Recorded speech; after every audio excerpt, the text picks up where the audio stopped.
Class 10th। आज हम start करेंगे चैप्टर नंबर 12 को, topic 12.6 which is application of total internal reflection.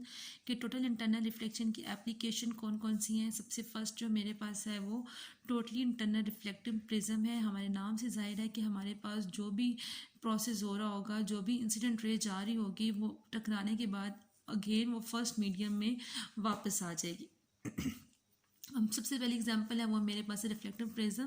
Prism के बारे में ये होता है कि एक ट्रांसपेरेंट ग्लास की तरह का होता है, और जब इसमें लाइट पास करती है तो क्या होता है कि वहाँ पे जो रेज है वो डिस्पर्शन का प्रोसेस होता है। और नेक्स्ट मतलब डिफरेंट कलर्स होते हैं प्रिज्म में, तो 7 कलर्स होते हैं, तो 7 कलर्स भी हमें लाइट फॉल होने की वजह से दिखाई देते हैं। सबसे पहले कहते हैं many optical instruments use right angle prism to reflect a beam of light through 90 degree और 180 degree by total internal reflection. के हमारे पास डिफरेंट इंस्ट्रूमेंट्स होते हैं। हम जो प्रिज्म यूज़ करते हैं वो कौन सा होता है, राइट एंगल ट्रायंगल प्रिज्म होता है। ये क्या करता है, रिफ्लेक्ट करता है लाइट को, या तो 90 डिग्री पे रिफ्लेक्ट करता है या फिर 180 डिग्री पे रिफ्लेक्ट करता है। और हमारे पास क्या होती है, टोटल इंटरनल रिफ्लेक्शन होती है। नेक्स्ट मेरे पास कहते हैं, अब प्रिज्म की जो 3 एग्जांपल्स हैं कहाँ का यूज़ होती हैं। प्रिज्म कैमरास में यूज़ होता है, बाई नेकुलर्स में यूज़ होता है, और पेरिस्कोप में यूज़ होता है, एंड टेलीस्कोप में यूज़ होता है। सबसे पहले हम डिस्कस करते हैं राइट एंगल ट्राइंगल प्रिज्म के। राइट एंगल ट्राइंगल प्रिज्म क्या होता है। अब राइट एंगल ट्राइंगल प्रिज्म हमारे पास क्या होता है,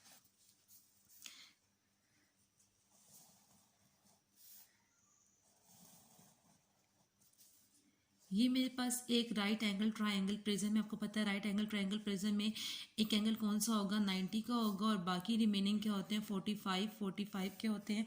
ये बात आप जानते हैं क्योंकि टोटल एंगल क्या होता है किसी भी ट्रायंगल का, 180 डिग्री होता है। अब सबसे पहले हमारे पास यहाँ पे रेज जा रही हैं, ठीक है। यहाँ पे रेज जा के किससे टकराएंगी, परपेंडिकुलर से टकराएंगी। अब हमारे पास हम कहते हैं जो हमारे पास रेज जा रही हैं वो परपेंडिकुलर से टकरा रही हैं, तो वो कौन सा एंगल बना रही हैं, 90 डिग्री का एंगल बना रही है। मतलब जो रेज जा रही हैं और जो टकरा रही हैं, फॉर एग्जांपल मेरे पास एक रे ए है और एक रे बी है। अगर वो ट्रेवल कर रही है, लाइट की रेज ट्रेवल कर रही हैं और वो परपेंडिकुलर से टकरा रही हैं, नॉर्मल से टकरा रही हैं। आपको पता है कि नॉर्मल का जो एंगल होता है, जैसे फॉर एग्जांपल हमें पढ़ा था कि अगर बिल्कुल स्ट्रेट लाइन होगी, नॉर्मल से टकराएगी, और इंसिडेंट अगर हमारे पास इंसिडेंट एंगल ज़्यादा होगा और वो किसी भी चीज़ से टकराएगी, तो वो अगेन क्या होती है, वो अगेन अपने फर्स्ट मीडियम में ही वापस आती है। ठीक है, यहाँ पे कौन सा एंगल है, 90 का एंगल है। ये मेरे पास क्या है, नॉर्मल है। हमने लास्ट लेक्चर में पढ़ा था कि जब भी नॉर्मल से कोई लाइन टकराएगी, अगर उसका एंगल ज़्यादा है, इंसिडेंट एंगल ज़्यादा है, तो वो अगेन फर्स्ट मीडियम में वापस आ जाएगी। सेम टू सेम इसमें भी इसी तरह से है कि अगर हमारे पास एक रे है और वो इस ट्रायंगल से टकरा रही है और एंगल कौन सा बना रही है, 90 डिग्री एंगल बना रही है, तो जब वो 90 डिग्री एंगल बनाएगी तो वो अपनी डायरेक्शन चेंज नहीं करेगी, वो अगेन सीधा बिल्कुल आगे जाएगी। और टकराने के बाद यहाँ से क्या करेगी, यहाँ पर टकराने के बाद आपको पता है कि 90 डिग्री का एंगल होगा, तो टकराने के बाद वो अगेन अपने फर्स्ट मीडियम में वापस आ जाएगी। अब जब वो फर्स्ट मीडियम से वापस आएगी तब वहाँ पे जो एंगल बनना होगा हमने वो बताना है। अब ये पता है कि यहाँ पे 90 डिग्री एंगल बना है, तो इट्स मीन देखो यहाँ पे भी तो एक राइट एंगल, ये ट्रायंगल ही बन रही है ना, तो यहाँ पे भी कौन सा एंगल बनेगा, 90 डिग्री का एंगल बनेगा। और आपको पता है अगर एक एंगल 90 का होता है तो दूसरा एंगल भी मेरे पास कौन सा होगा, बाकी रिमेनिंग एंगल 45 के होते हैं। अब ये रेज भी सेम जब इसके साथ टकराएगी और टकराने के बाद अगेन अपने फर्स्ट मीडियम में वापस चली जाएगी। मतलब एयर से आ रही थी, ग्लास से टकराई, और ग्लास टकराने के बाद अगेन एयर में वापस आ गई। तो यहाँ पे भी देखो क्या बन रहा है, मेरे पास एक राइट एंगल ट्रायंगल बन रहा है, यहाँ पे 90 का एंगल है, और बाकी ये वाला एंगल भी 45 का होगा, और यहाँ पे बनने वाला एंगल ही मेरे पास क्या होगा, 45 का होगा।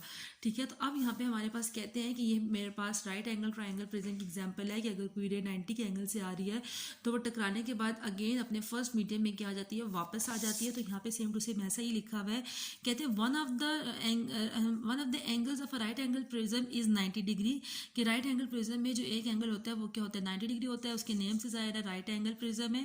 When the ray of light strike a face of prism prism perpendicular, कि जब हमारे पास एक रे ऑफ लाइट है वो टकराएगी प्रिज्म से परपेंडिकुलर से, तो it इंटर्स the prism without deviation and strike the hypotenuse, कि वहाँ पे कोई मतलब ये नहीं कहेंगे कि वो अपना जो डायरेक्शन है वो चेंज कर लेगी। कहते हैं कि वो क्या करेगी, स्ट्राइक करेगी हाइपोटेन्यूज को। एंगल कौन सा बनाएगी, 45। अभी मैंने आपको बताया कि किस तरह से 45 एंगल बनाएगी। कि अब आपको बात याद रखनी है कि जो क्रिटिकल एंगल होता है ग्लास का वो 42 डिग्री होता है। अब हमने लास्ट टाइम पढ़ा था कि अगर हमारे पास रिफ्लेक्टिंग एंगल ग्रेटर हो जाता है, मतलब इंसिडेंट एंगल अगर ग्रेटर होता है, तो वो टकराने के बाद अपने फर्स्ट मीडियम में वापस आ जाता है। इसमें हमने पढ़ी थी कि अगर हमारे पास इंसिडेंट एंगल ग्रेटर है तो यहाँ पे टकराएगी, टकराने के बाद अगेन अपने फर्स्ट मीडियम में वापस आ जाएगी। तो यहाँ पे भी सेम टू सेम ऐसा ही है कि अगर हमारे पास जो ग्लास का क्रिटिकल एंगल है वो 42 है, लेकिन हमने जो एंगल फाइंड किया वो कितना आया था, 45 आया था, विच इज़ ग्रेटर। ये एंगल ग्रेटर है 42 से, इसी वजह से यहाँ पे क्या होती है, टोटल इंटरनल रिफ्लेक्शन होती है through an angle of 90 degree.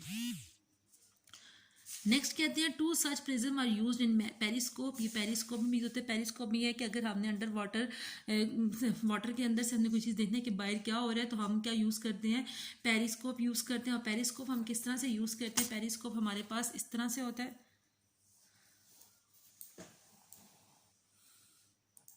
ठीक है। पेरिस्कोप हमारे पास इस तरह से होता है।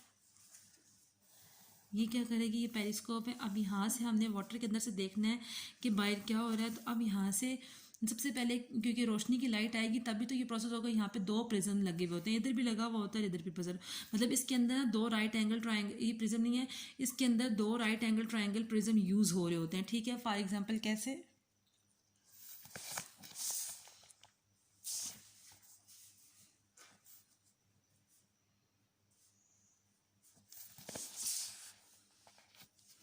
और सेम टू सेम यहाँ पे भी।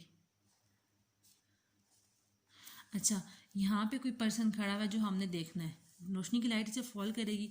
अब रोशनी की लाइट फॉल करेगी तो सीधा आगे जाएगी, और आगे जाने के बाद वो किससे टकराएगी, प्रिज्म से टकराएगी, ठीक है। वो यहाँ से सीधा आगे जाएगी, और सीधा आगे जाने के बाद वो किससे टकराएगी, प्रिज्म से टकराएगी, ठीक है।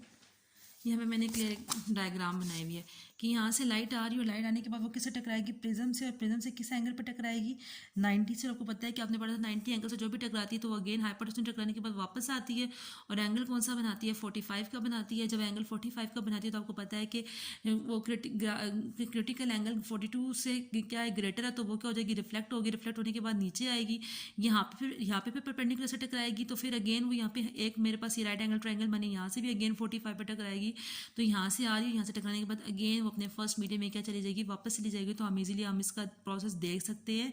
ये हमारे पास है पेरिस्कोप का प्रोसेस। नेक्स्ट मेरे पास है बाइनेकुलर, मतलब हमारे पास दूरबीन में भी यही प्रोसेस यूज होता है। कहते हैं कि two such prism are used in periscope, the light is totally reflected by the prism by an angle 180 degree. Two such prism are used in binocular. Binocular क्या होता है, उसमें क्योंकि दूरबीन होता है दो आइस होती है, दो इस तरह से बनी हुई होती है, तो वहाँ पे हमारे पास दो प्रिज्म यूज हो रहे होते हैं। अब इस तरह से होता है कि वहाँ पे ये वाला प्रिज्म होता है, ठीक है। अब ये राइट एंगल ट्रायंगल ही प्रिज्म, ये ट्रायंगल की तरह का एक प्रिज्म है। अब सबसे पहले यहाँ से एक लाइट आएगी। अब आपको पता है कि किसी भी को भी हम ट्रायंगल ले लेते हैं तो एंगल उसका कौन सा होता है, 180, सम ऑफ एंगल उसका हमेशा 180 डिग्री का होता है। यहाँ से अब लाइट आ रही है, लाइट आने के बाद अब 90 डिग्री के एंगल से लाइट आ रही है। लाइट आने के बाद यहाँ पे टकराएगी, टकराने के बाद अब उसके सेम वो अपने इसमें ऐसे टकराएगी और नेक्स्ट यहाँ से बाहर निकल जाएगी। अब यहाँ पे 180 का कैसे हो रहा है, पहले एक दफ़ा जा रही है और अगेन वापस भी उसी से आ रही है। मतलब अगर 90 और 90 को हम प्लस करें तो मुझे क्या देगा, 180 ही देगा। तो सेम सेकंड लाइन भी अगर हमारे पास जाएगी तो वो टकराने के बाद अगेन फर्स्ट मीडियम में क्या आ जाएगी, वापस आ जाएगी। ये सारे का सारा प्रोसेस है हमारे पास टोटल इंटरनल रिफ्लेक्टिंग का प्रिज्म में। अब ये शॉर्ट क्वेश्चन भी आता है, एमसीक्यूज में भी आ सकता है कि what is the critical angle of the glass, तो विच इज 42।